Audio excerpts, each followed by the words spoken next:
And then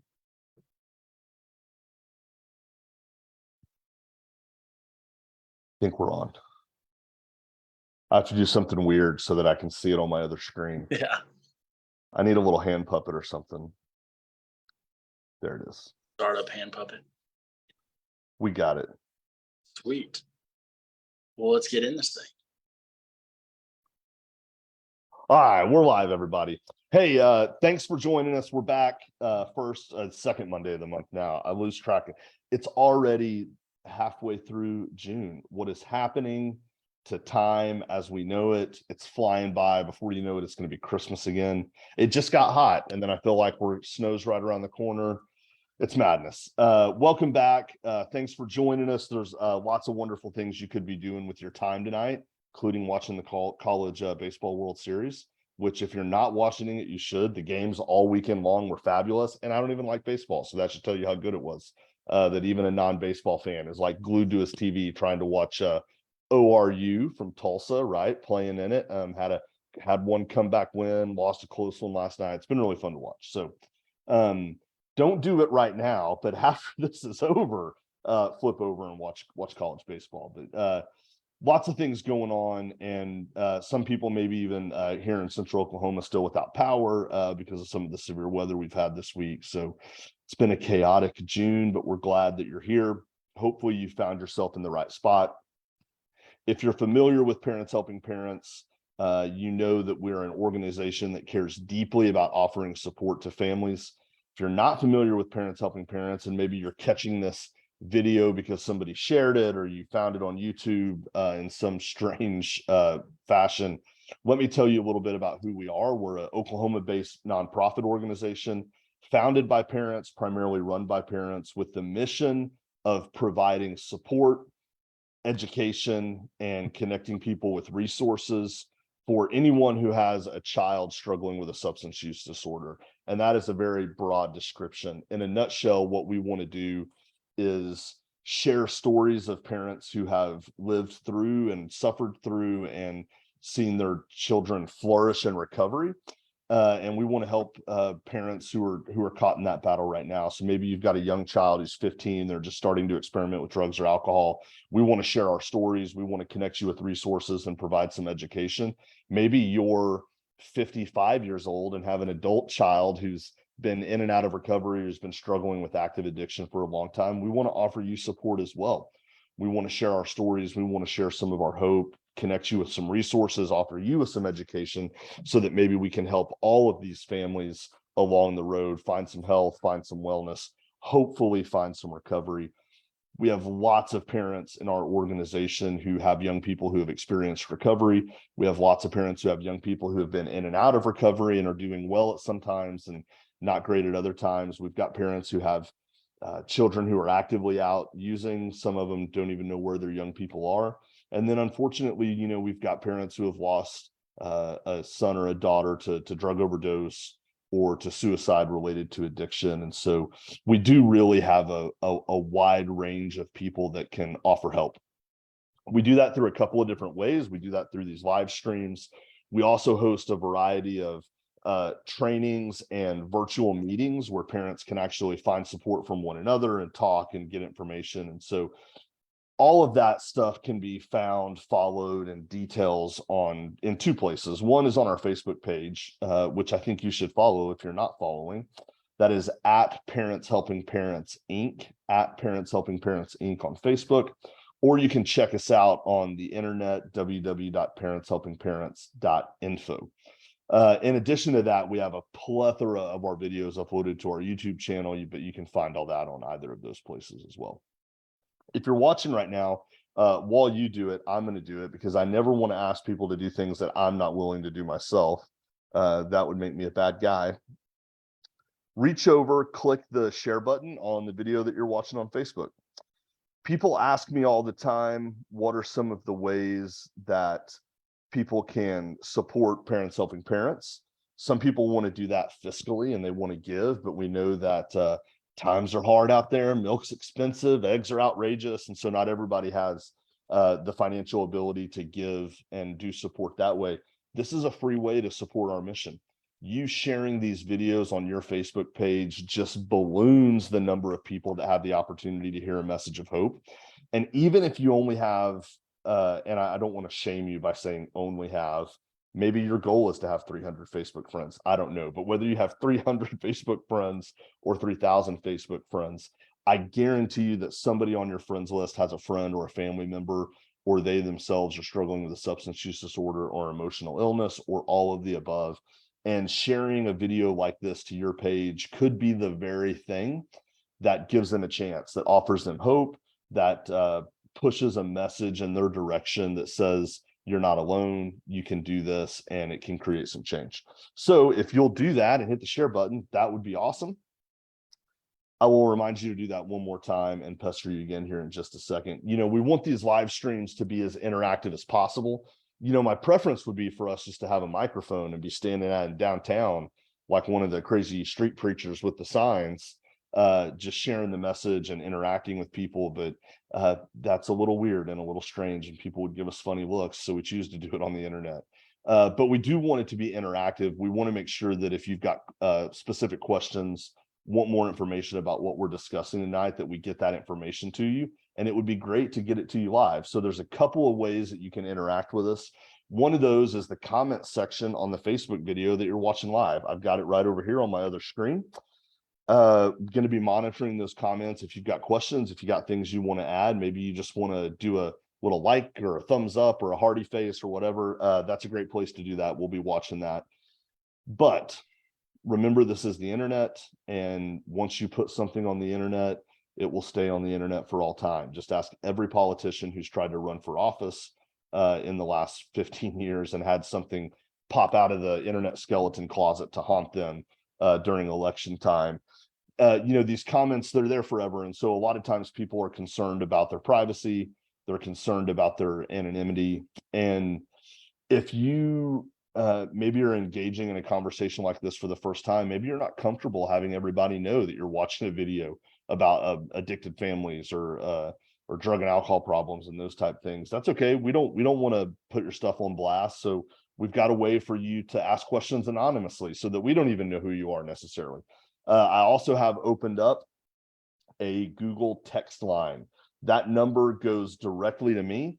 You can text anonymous questions. You don't have to put your name or any identifying information on there. The text line is in the title of this video, so you can text your questions there, and me and Pierce would be glad to answer those as we go.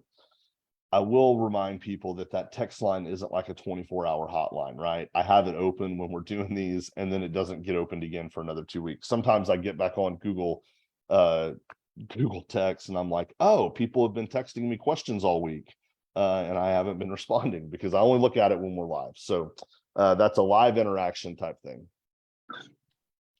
I think that is all I've got.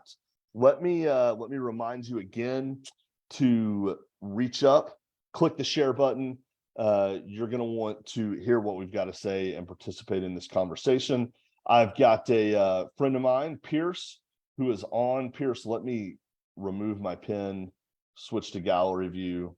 Boom. Now we're actually both officially live on air. Pierce, man, thanks for joining us.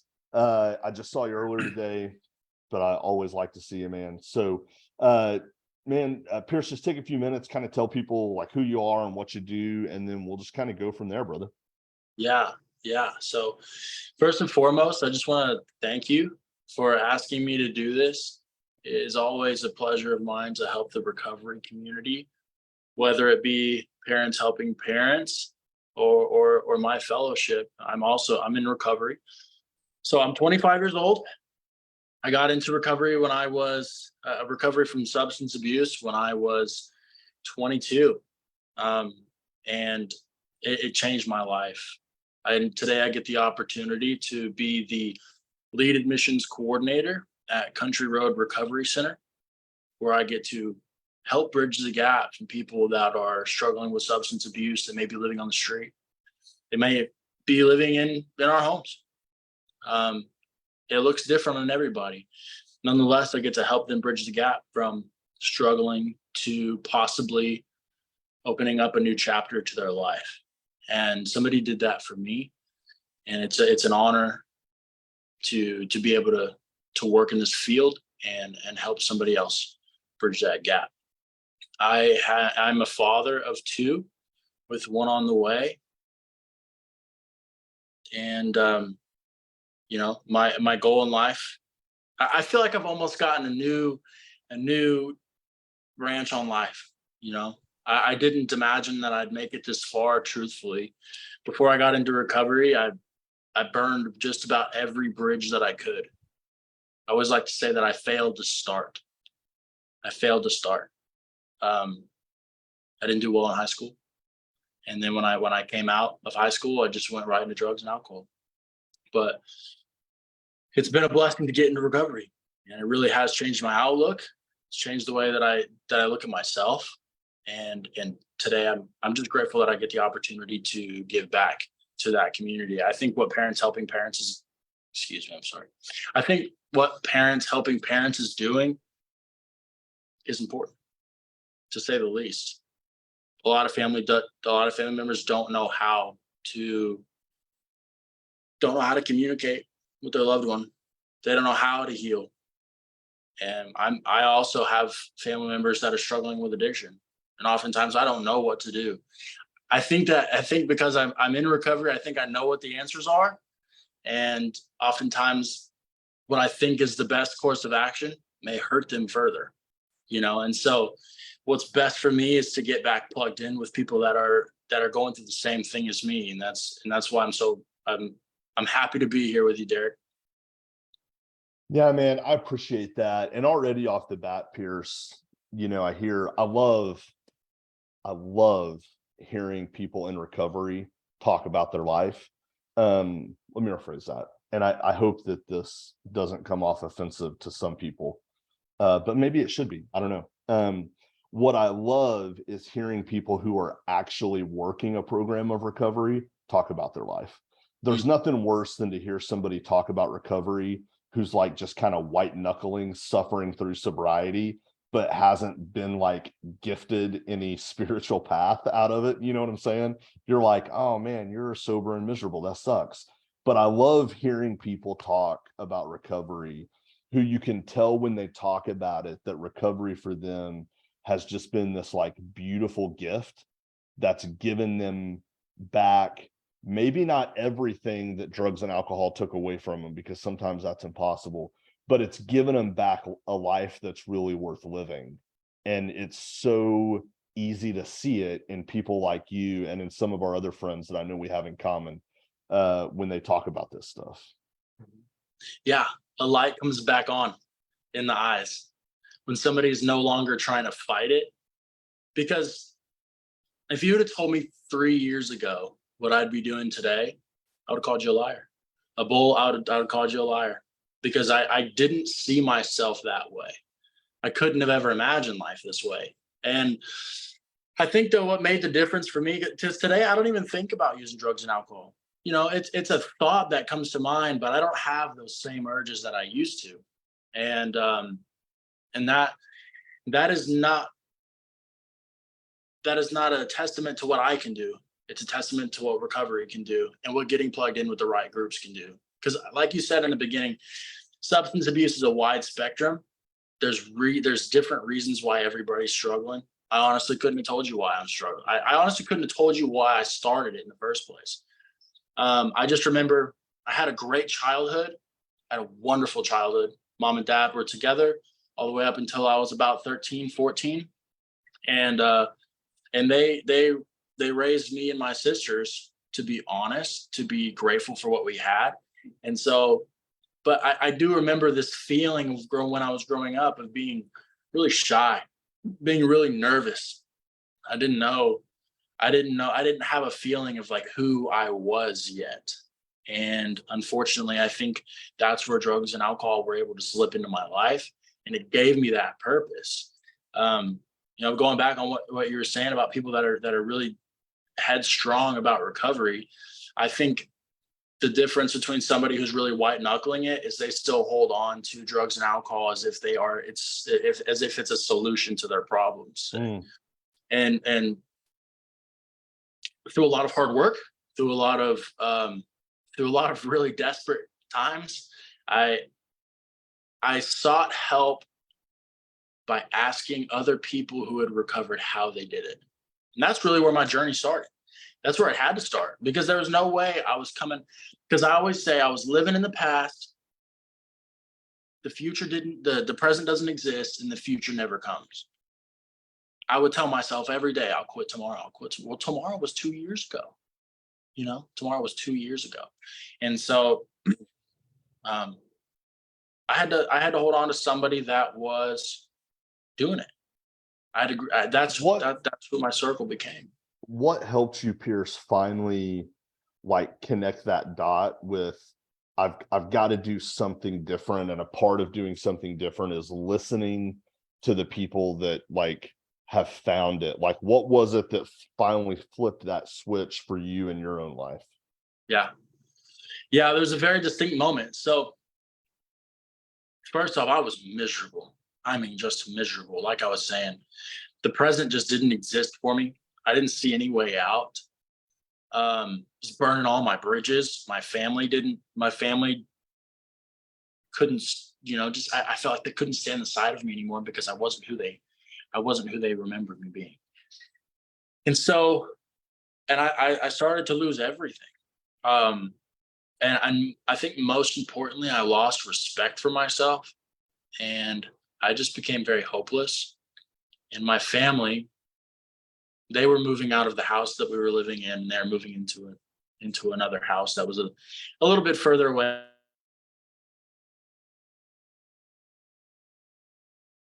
Going to be, they said, you can either be homeless or we'll help you find treatment. But those are your options.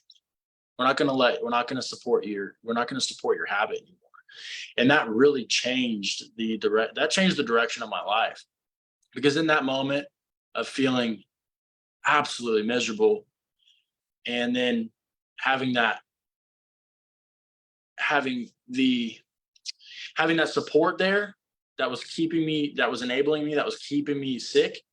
They weren't intending to do that either, but they were inevitably keeping me sick by enabling me. And so when it all came crashing down, I it was ultimately my family that drove that pushed me to seek treatment, because they set that hard line with me, and they said you can either be homeless or you can go to treatment. And I'll be forever grateful for that. But I think really what it gets down to is I was miserable. I was miserable. That's it's a super challenging position for a family to be in, right? Mhm. How did they finally get to the point where they were ready and willing to set that kind of boundary? Or have you maybe that's a question that I need to be asking them, but maybe you guys have kind of talked about that already.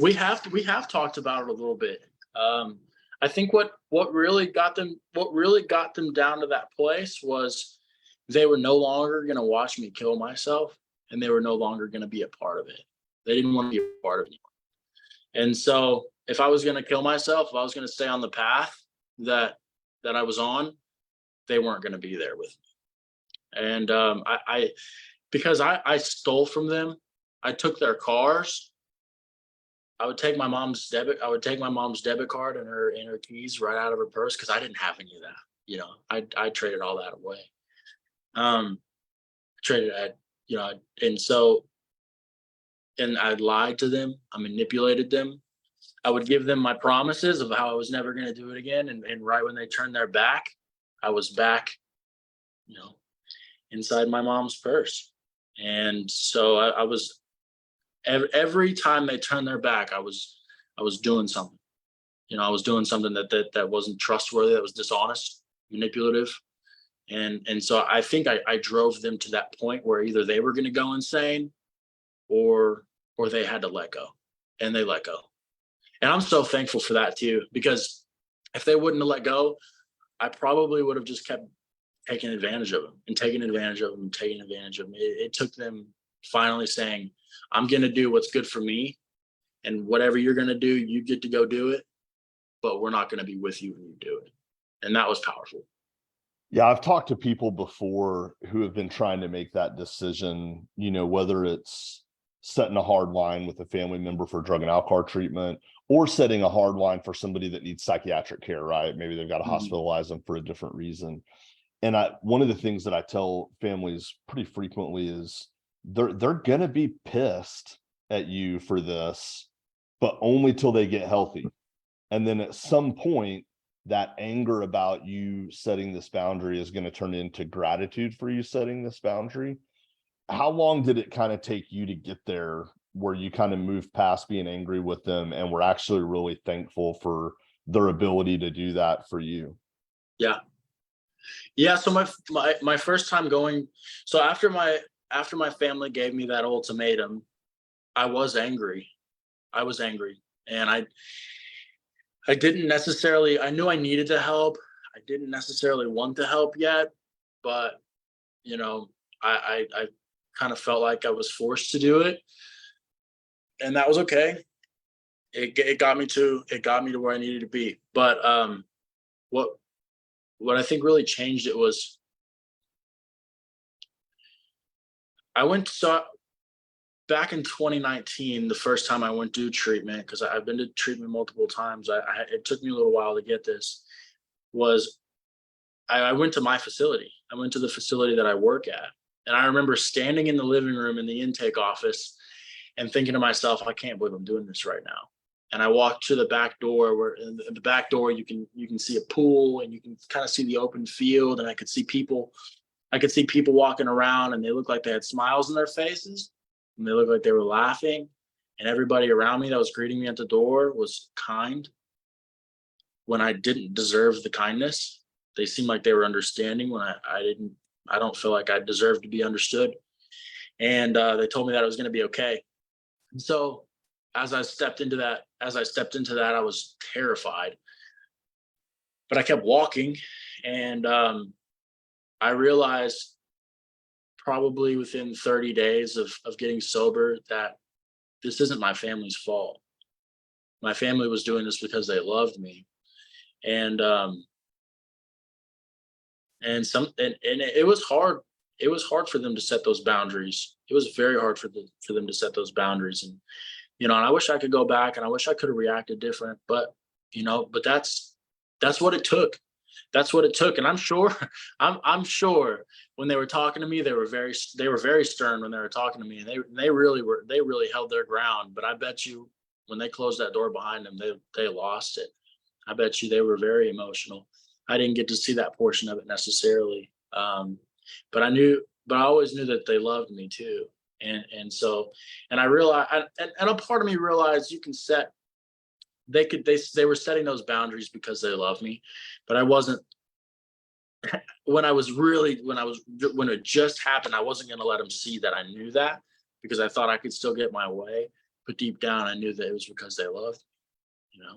But it took about 30 days. It took about 30 days. I wouldn't even say it really took that long.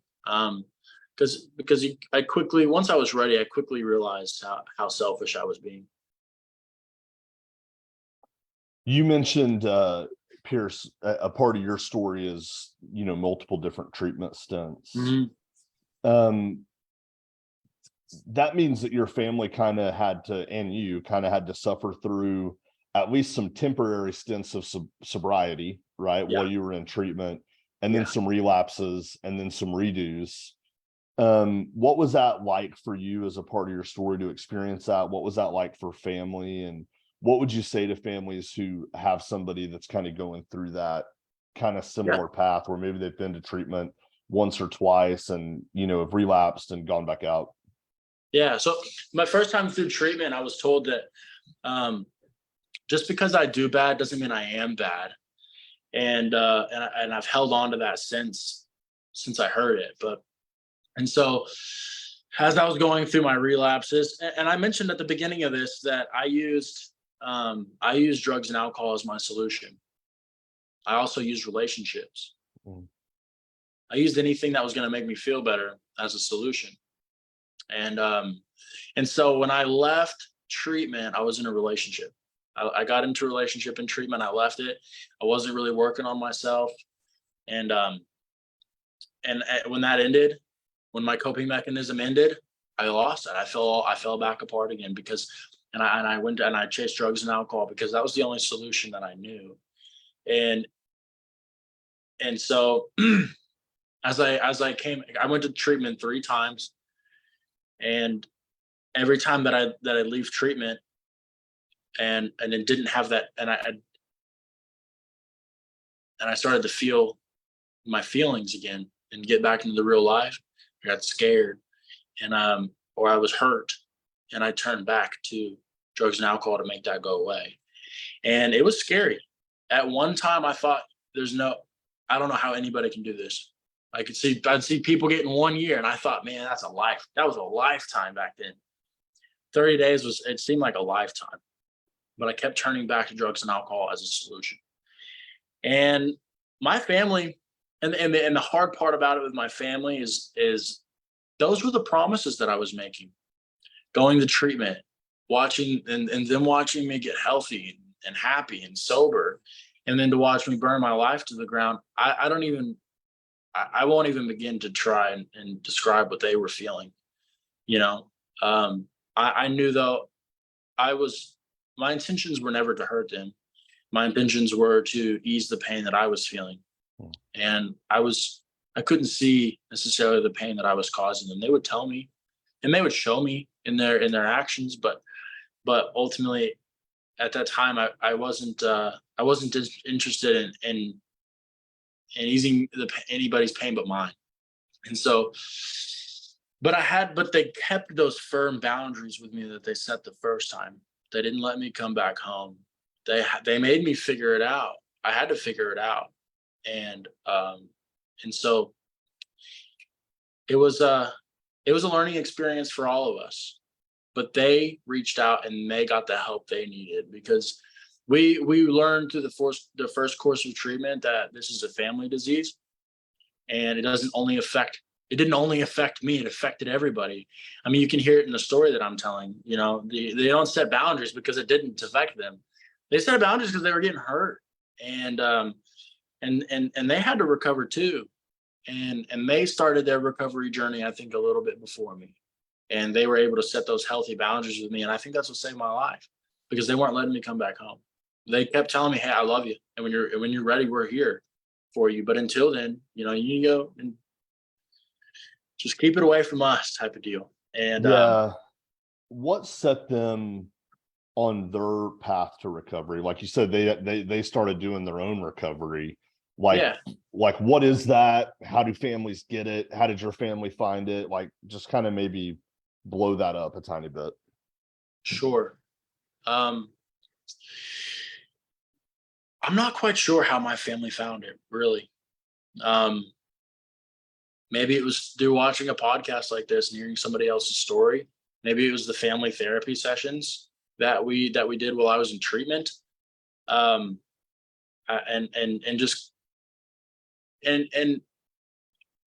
realizing that I wasn't, and this is a hard realization for families, including myself, when it comes to the people that struggle with drug and alcohol addiction in my life, that I'm sick too. I'm sick too until I start to seek that help. It looks a little bit different on everybody, but I'm not quite sure exactly what they did, but therapy, reaching out to people, reaching out to family members that have also struggled. Yeah. How did they change through that whole process? What are the ways you've seen your family grow and change in their like family addiction recovery, and how has that mirrored some of the ways that you've been able to grow? It's a good question. That's a good question. And it's been a real joy watching them grow.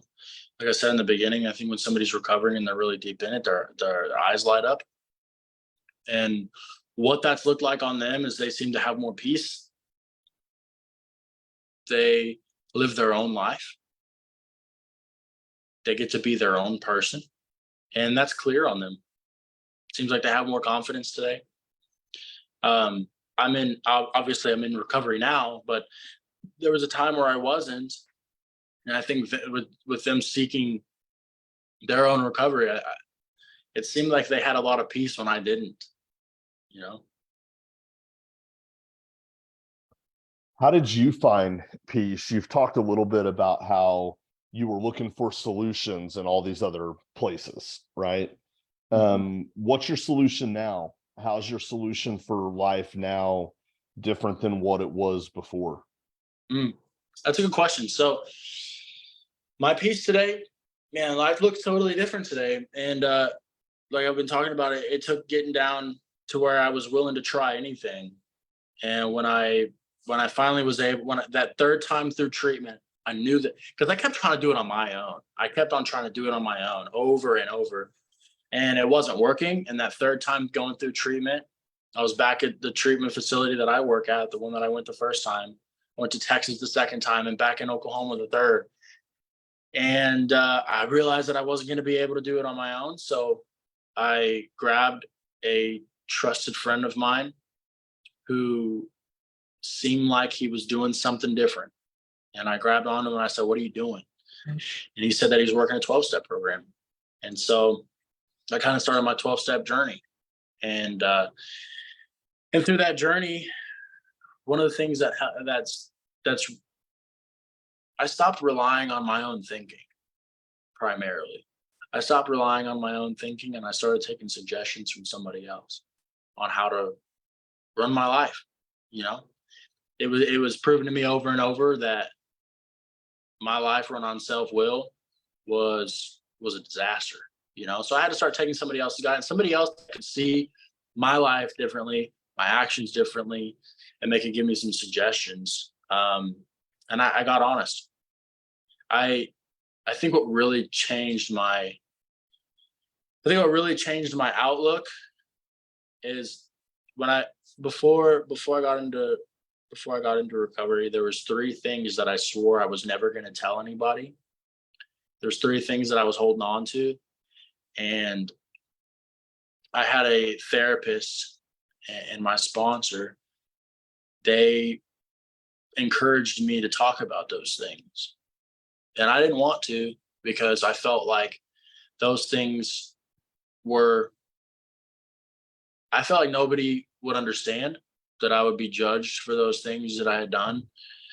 And then when I finally let go of those three things and I talked about them, I was amazed at how much love I was met with, and understanding too.